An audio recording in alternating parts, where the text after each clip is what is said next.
భగవద్గీత జ్ఞానకర్మ సన్యాసయోగం అధ్యాయం 4 శ్లోకం 12 శ్లోకం కాంక్షంతః కర్మణాం సిద్ధిం యజంత ఇహ దేవతా క్షిప్రం హి మానుషే లోకే సిద్ధిః భవతి కర్మజ.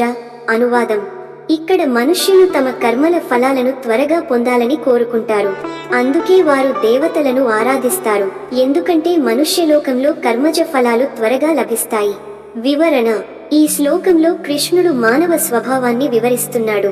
చాలా మంది దీర్ఘకాలిక ఫలాన్ని ఆశించకుండా తక్షణ ఫలాన్ని కోరుకుంటారు.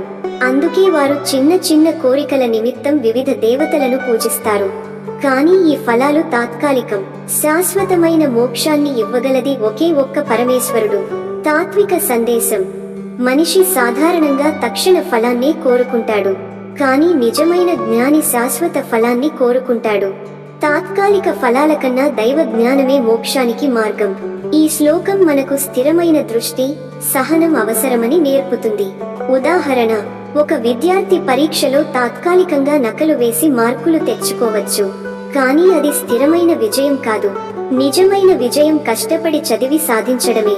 అలాగే దేవతలను పూజించి తాత్కాలిక ఫలాలు పొందవచ్చు, కానీ శాశ్వత మోక్షం మాత్రం కృష్ణుడిని, పరమేశ్వరుడిని ఆశ్రయించినప్పుడు మాత్రమే లభిస్తుంది. ఎండ్ నోట్: తాత్కాలిక ఫలాలు మనకు తృప్తిని ఇవ్వవు. శాశ్వతమైన మోక్షమే నిజమైన లక్ష్యం. అందుకే దైవాన్ని, పరమ సత్యాన్ని ఆశ్రయించాలి. ఓం శాంతి శాంతి శాంతి. లైక్ చేయండి. ఈ తాత్విక సందేశాన్ని మీ మిత్రులతో షేర్ చేసుకోండి. తదుపరి శ్లోకానికి ఛానల్ సబ్స్క్రైబ్ చేయండి. ధన్యవాదములు. జై శ్రీ కృష్ణ.